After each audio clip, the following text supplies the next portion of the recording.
The lobby was marble and glass, all polished shine and artificial smiles, except there weren't any smiles for him. Daniel Reed stood at the front desk, a duffel bag over his shoulder and quiet confidence in his posture. But to Claire, the receptionist, he might as well have been invisible. She was scrolling through her phone, long acrylic nails tapping without rhythm. He cleared his throat once. Nothing. He tapped the desk lightly. Still nothing. Before we begin, leave a comment telling me where you're watching from. I want to hear more from you. Subscribe to the channel, ring the bell and like, because this story will move you.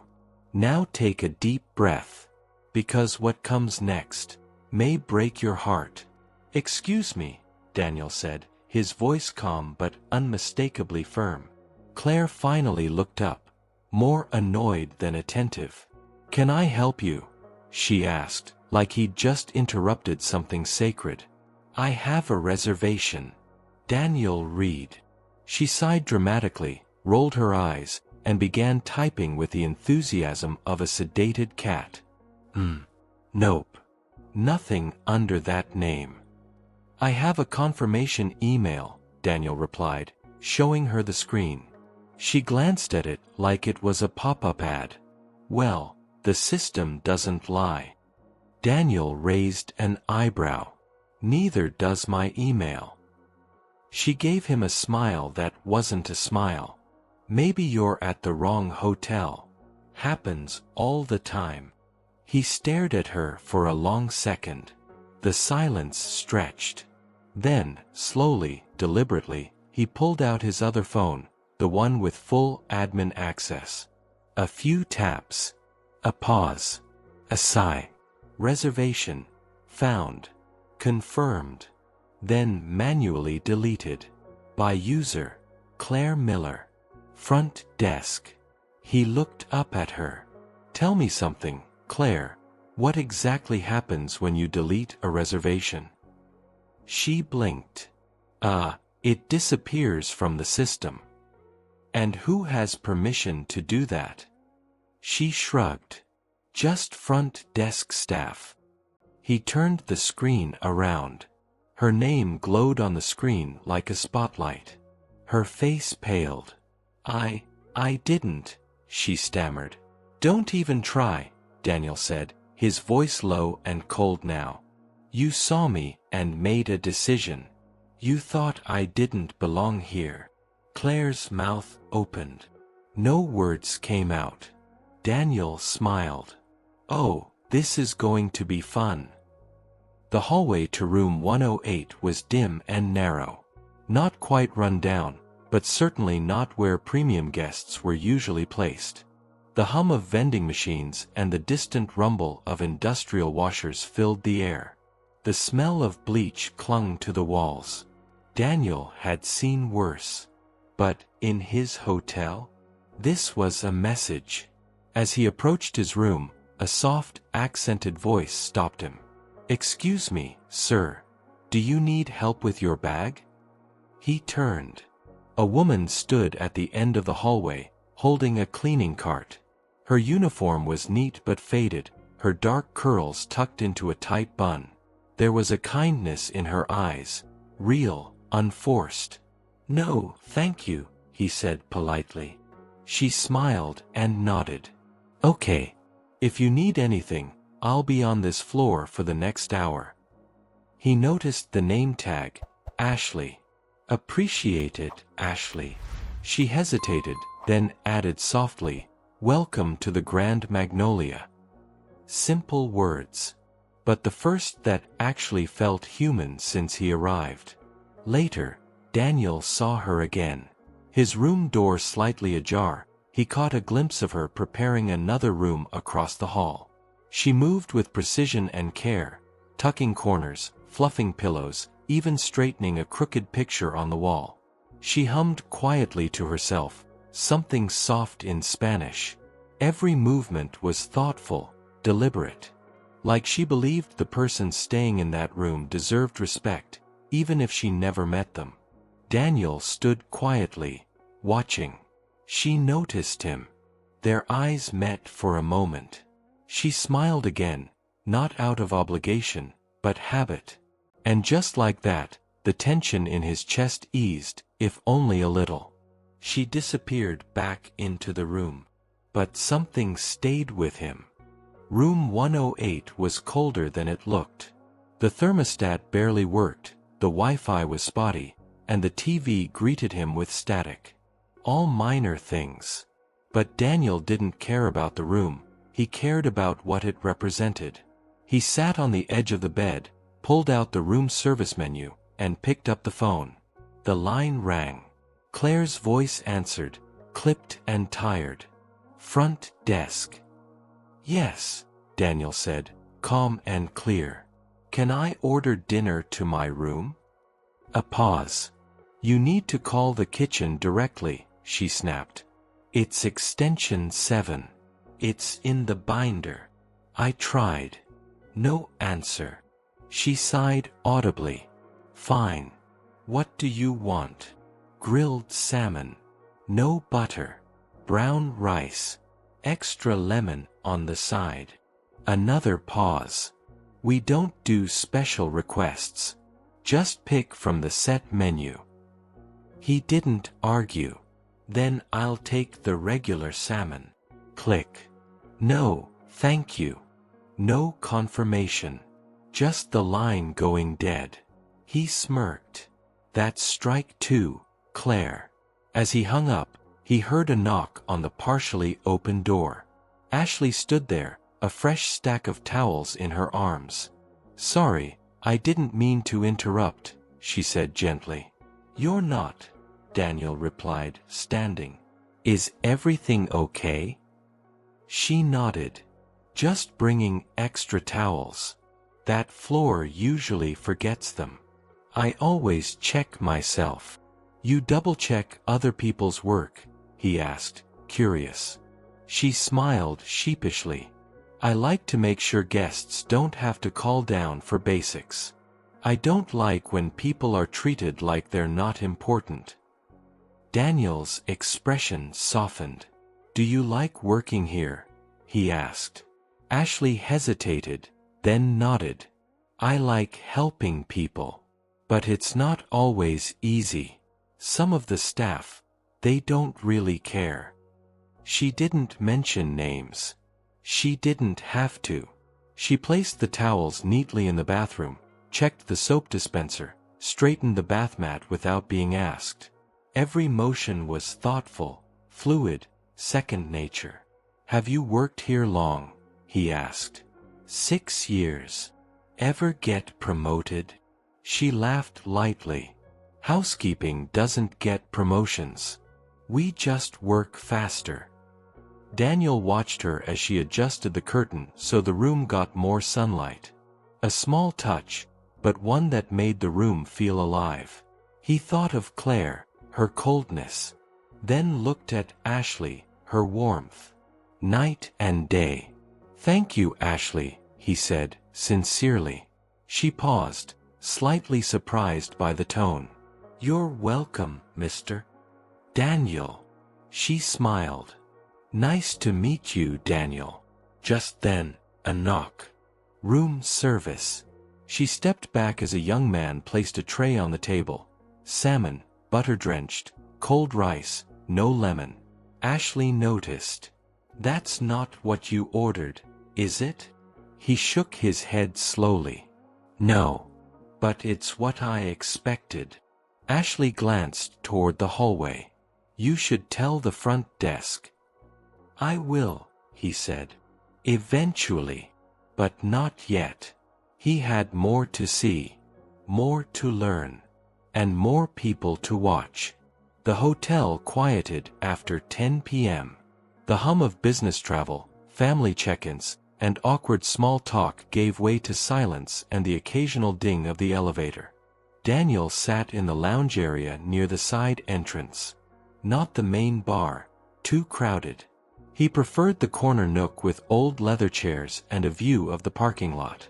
He sipped herbal tea, not because he liked it, but because it gave him something to do with his hands. Footsteps. Ashley appeared, out of uniform now. Jeans, simple sweater, her hair down. She looked different, softer, but still carried herself with the same quiet strength. She didn't see him at first.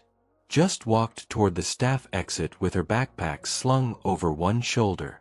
Ashley. She turned, surprised but not alarmed. "Hi," she said, smiling gently. "Didn't expect to see you down here." I could say the same.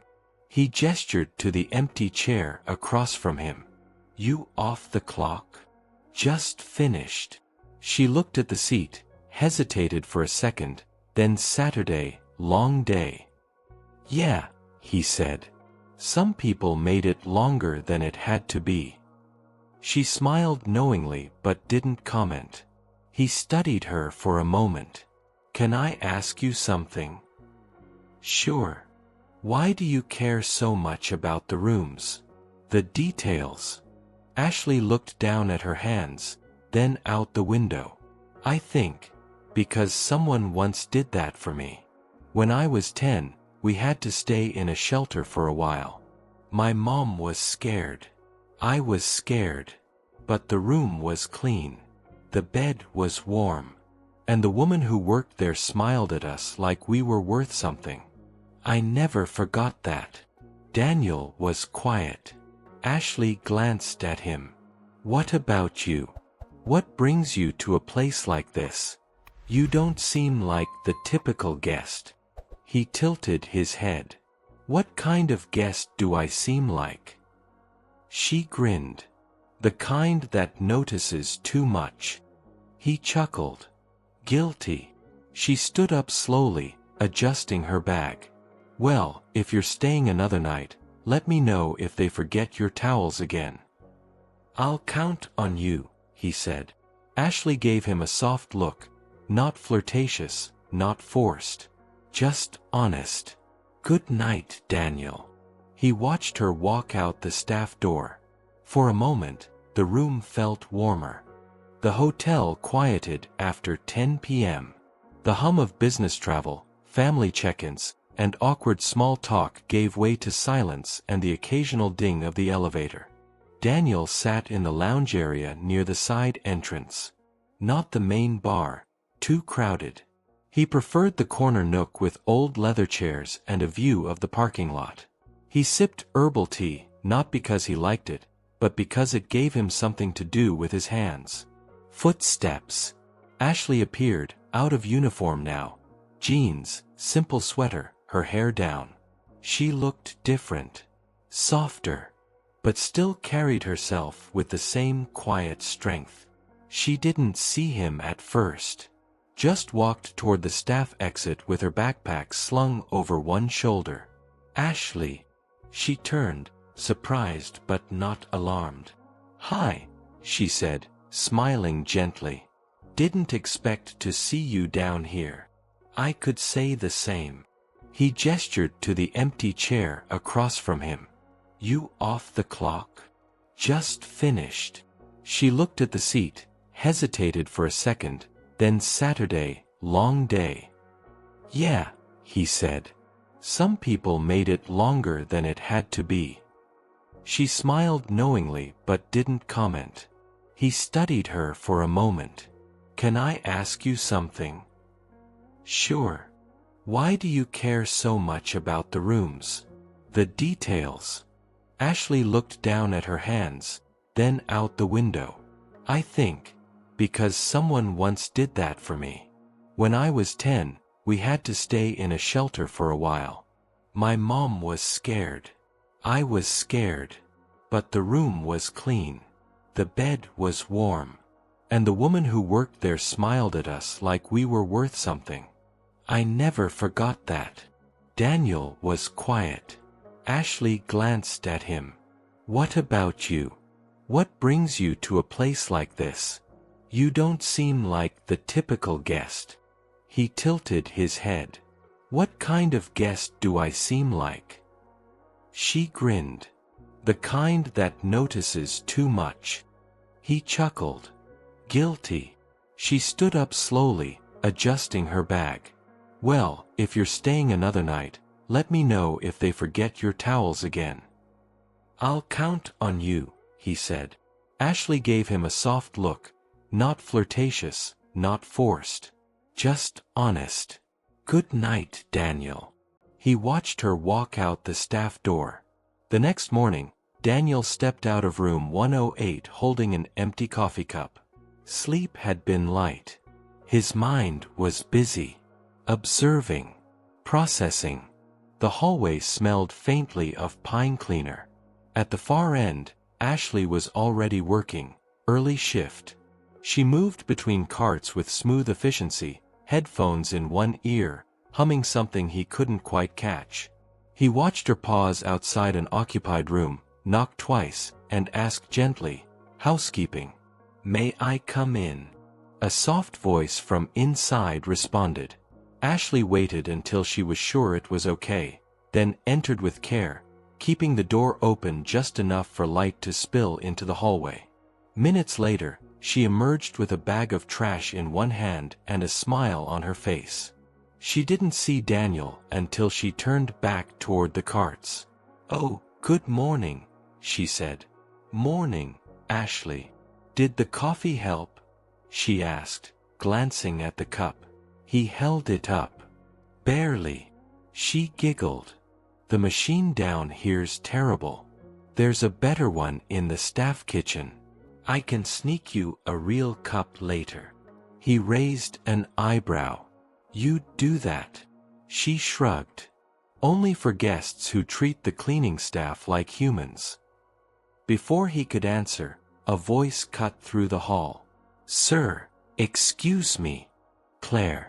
He turned to see her hurrying toward him, clipboard in hand, fake concern plastered on her face.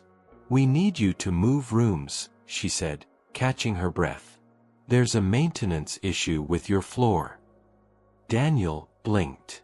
"Really? What kind of issue?" Plumbing. The pipes. You understand." Ashley frowned behind her. She knew that was a lie. This was Claire trying to get him off her floor. Daniel tilted his head. "You'll be moving all the other guests too?" Claire blinked. "Sorry." "Well, if it's a plumbing issue, that would affect all the rooms, wouldn't it?" She hesitated. "We're just taking precautionary steps." Daniel didn't speak. He just stared at her, long enough that she shifted on her feet. "Is there a problem, sir?" "Not with the room," he said quietly. "But I'm starting to see a pattern." Claire stiffened. "I'm just following protocol." Ashley stepped back, sensing tension, but Daniel glanced at her. "It's okay," he said, softer. "I appreciate you being real with me." Ashley gave him a look, part respect, part curiosity, then turned to continue her work. Claire forced a smile. "If you change your mind, let me know." He didn't answer. She walked away. Daniel stood alone again in the hallway, but something felt different. Lighter. He glanced once more down the corridor, where Ashley was carefully wiping a door handle with a clean cloth, something most people wouldn't bother with. He smiled to himself. The front desk might be full of problems. But not everything in this hotel was broken. Daniel sat in the dim light of room 108, laptop open on the small desk by the window. He had waited long enough. The smile, the silence, the disguise, all part of the plan. But now, it was time to dig. He logged into the internal management portal using his executive credentials. Within seconds, the full database of staff activity, guest complaints, and incident logs filled the screen. It didn't take long. Claire Miller. 3 formal guest complaints in the last month. 2 reservations flagged as canceled by system, with no explanation. 1 guest noted racial insensitivity at check-in. All incidents resolved, with no further action. Daniel clenched his jaw. Typical. He clicked on another name, half expecting nothing. Ashley Torres. 0 complaints in 6 years. Multiple mentions in guest feedback, kind, professional, made our stay better. One handwritten note scanned into the file. She deserves more. Daniel sat back in the chair. He had the data. Now he wanted the truth. He stood, closed the laptop, and stepped out into the hallway. It was late afternoon, the lull between checkouts and evening arrivals. He knew where to find her. She was restocking supplies in the linen room, humming again. Spanish melody, soft and steady. Ashley. She turned, surprised but not startled. Daniel. Everything okay? Actually, I was wondering if you had a few minutes. She wiped her hands on a cloth. Of course. I want to ask you something. Off the record. Ashley followed him to the back courtyard. Quiet, private. They sat on a bench beside a line of trimmed hedges and the faint sound of a distant highway. He leaned forward, elbows on his knees. What's it like working here? For real. Ashley looked at him for a long second. Do you want the version I'd tell the manager, she said softly, or the truth? The truth. She took a deep breath. The hotel used to be different. Warmer. More human. But now, it's like the guests are just names on a screen. And staff like me, we're invisible unless someone complains. Some of the people at the front desk act like they're doing you a favor just by acknowledging you. Daniel nodded. And the manager? Ashley gave a small, ironic laugh. He avoids conflict like it's contagious. He knows Claire has an attitude. He just pretends she doesn't. He let that sit in the air. You ever think of quitting? She nodded.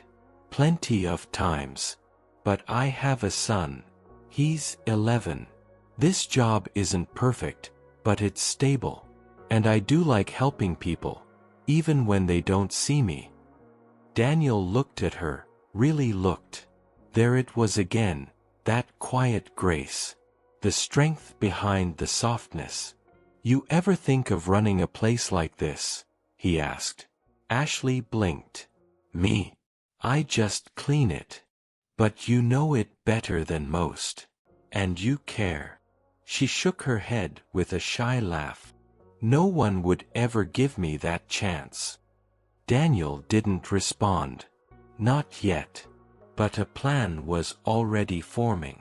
The next morning, Claire was back at the front desk, tapping away on her keyboard like it owed her money. Her expression was its usual blend of boredom and judgment. Daniel stepped into the lobby, dressed in the same plain clothes. Invisible, still. But not for long. He waited until she noticed him. Her eyes narrowed slightly. Something I can help you with? Actually, yes, Daniel said, voice calm. I'd like to speak to the manager. Claire arched a brow. About what? I think that's something I should discuss directly with him. She didn't move. Is this about your room? You're lucky we found anything last minute. That floor is under. Claire, he interrupted gently. Please, just call him. She stared for a beat longer than necessary, then picked up the phone with exaggerated reluctance. Mr. Blake? A guest wants to see you. Yeah. One of those. Daniel didn't flinch. Minutes later, Martin Blake appeared from the back office. He looked like a man always halfway to a stress headache, thinning hair, sweat already forming beneath the collar. Sir, how can I help you? He said, putting on his most rehearsed smile. Mind if we step into your office? Martin blinked. Sure. Claire watched them walk away, arms crossed. Inside the office, Daniel didn't sit.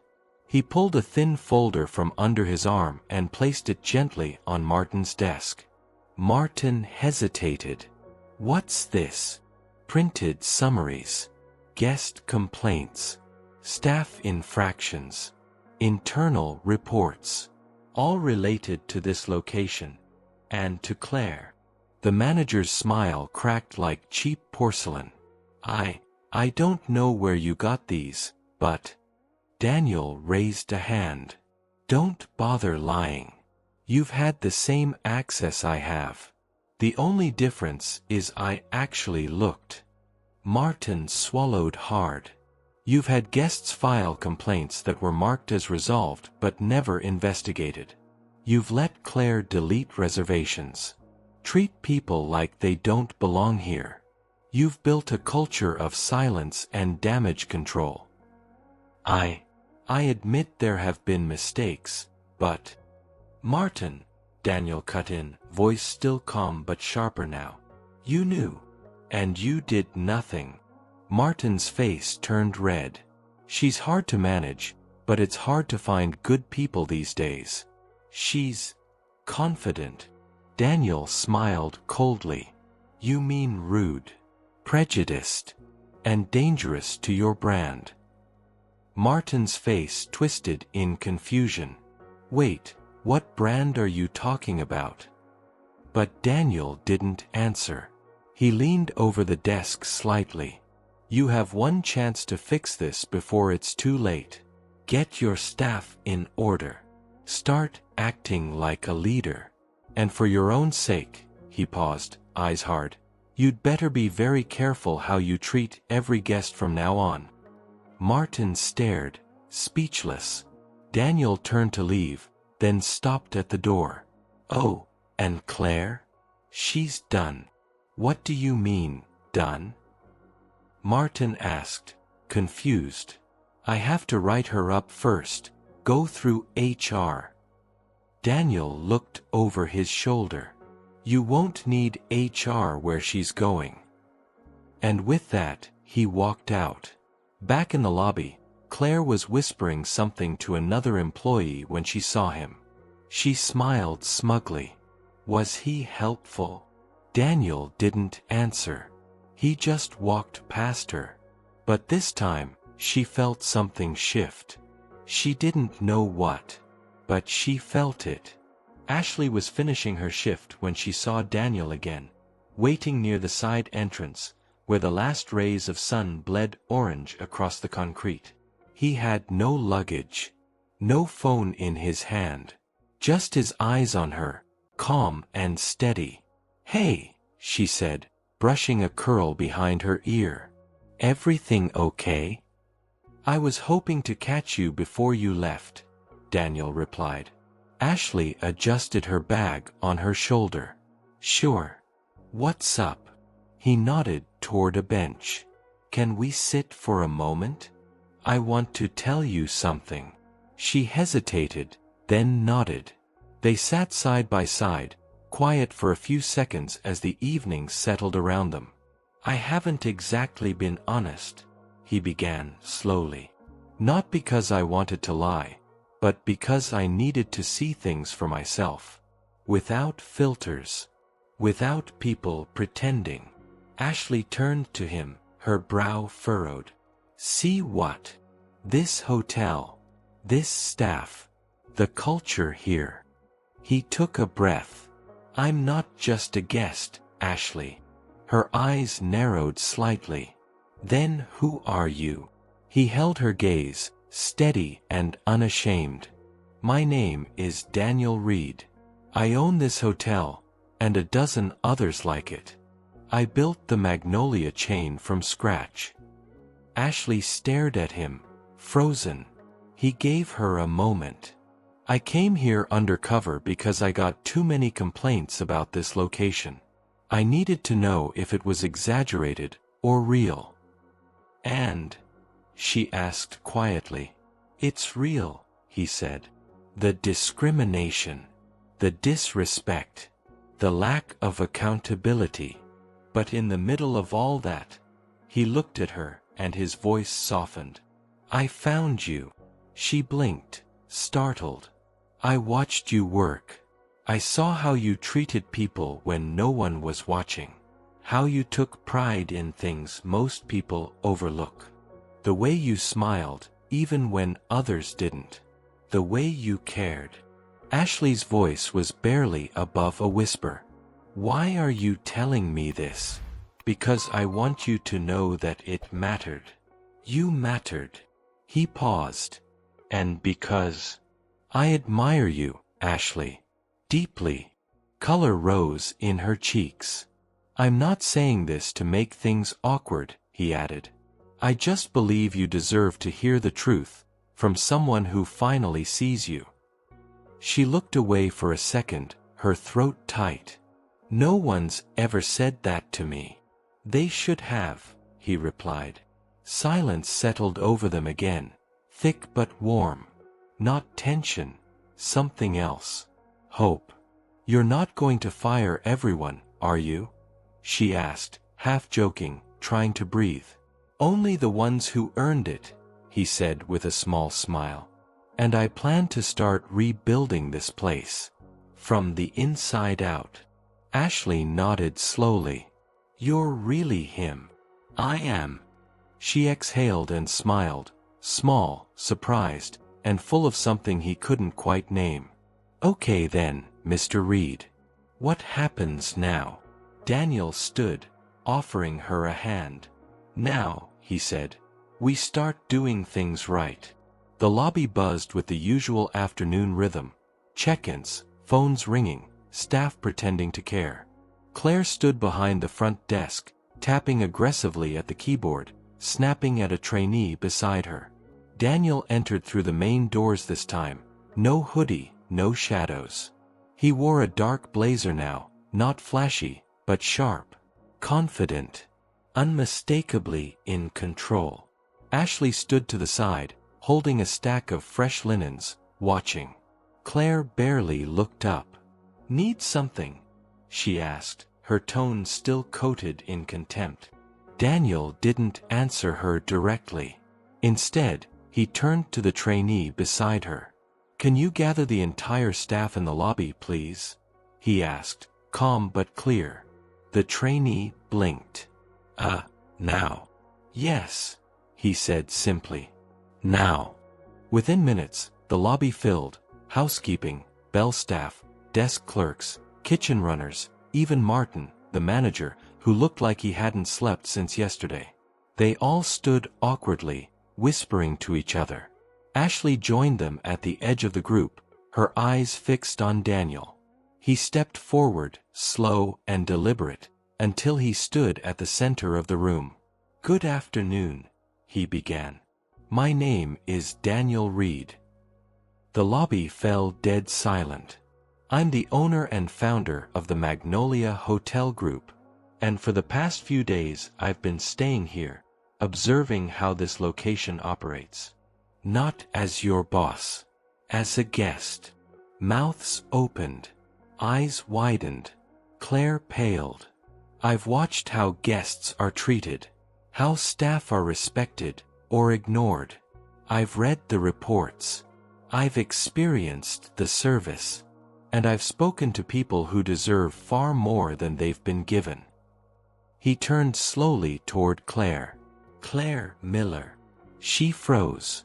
You manually deleted a confirmed reservation. You lied to a guest.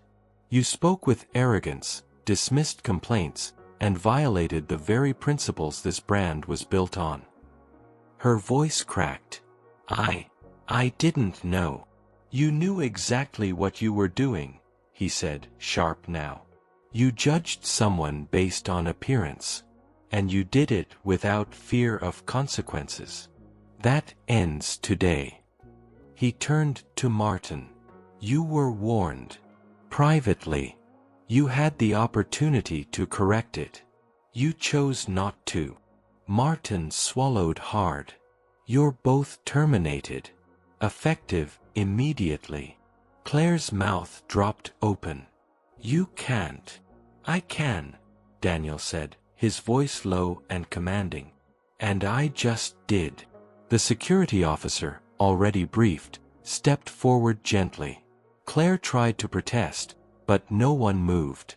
No one defended her. Daniel turned back to the staff. This is not about punishment. This is about restoration. If you've worked hard and treated people with dignity, you are valued. If you haven't, you won't last here. His eyes found Ashley in the crowd. She looked back, steady. I'll be conducting an internal audit. And I'll also be reviewing every application for advancement, starting with those who have proven their worth where it matters most, in their work and their humanity. Claire was gone now, escorted through the side door. Martin stood like a man who knew his time was short. Daniel took a deep breath. This hotel will change, he said. Starting now. He stepped back, and the room, slowly, began to breathe again. Lunch hour passed quietly. The tension from Claire's firing still hung in the air, but something new was starting to take its place. Expectation. Ashley was restocking fresh linens in the supply room when a front desk attendant burst in, wide-eyed. Mr. Reed wants to see you. In the office. Now. Ashley froze mid-fold. Me? Are you sure? The girl nodded quickly. Pretty sure he doesn't usually call housekeepers by mistake. Ashley wiped her hands, tucked a loose strand of hair behind her ear, and walked slowly toward the manager's office, the same one where Daniel had confronted Martin the day before. But now it felt different. The door was open. Sunlight streamed through the windows. And Daniel was standing there, as if he'd known she'd come. Ashley, he said, smiling. Thanks for coming. Of course, she replied, a little tense. Did I do something wrong? On the contrary, he said. You've done everything right. He gestured to the chair. She sat down slowly. Since I arrived, he continued, I've seen a lot of what's broken in this hotel. But more importantly, I've seen what's worth keeping. She tilted her head slightly, unsure. I've been reviewing staff records. Guest feedback. You're mentioned more often than most managers. Ashley let out a nervous chuckle. Probably just people who liked the way I fold towels. Actually, Daniel said, his tone soft but serious, they liked the way you made them feel human. She looked down at her hands, still marked with work, tired, but steady. I know no one's ever given you a real chance, Daniel said. I want to change that. Her eyes lifted slowly. I'm offering you a new position, he went on. Housekeeping supervisor. Better hours. Higher pay. Full benefits. You'd oversee training and quality standards across all floors. Ashley was silent for a long moment, absorbing each word like a dream she wasn't sure she was allowed to have. Why me? She asked quietly. Because when no one else was watching, you did the job with heart, he said. And because this place needs more people like you setting the standard. She blinked rapidly, holding back tears. My son, she whispered. I promised him I'd get us out of that apartment someday. I never thought it'd be like this. Daniel smiled. Well, someday just got a little closer. She let out a soft, emotional laugh, covering her mouth with one hand. I don't know what to say. Say yes, he said. Ashley took a deep breath. Yes.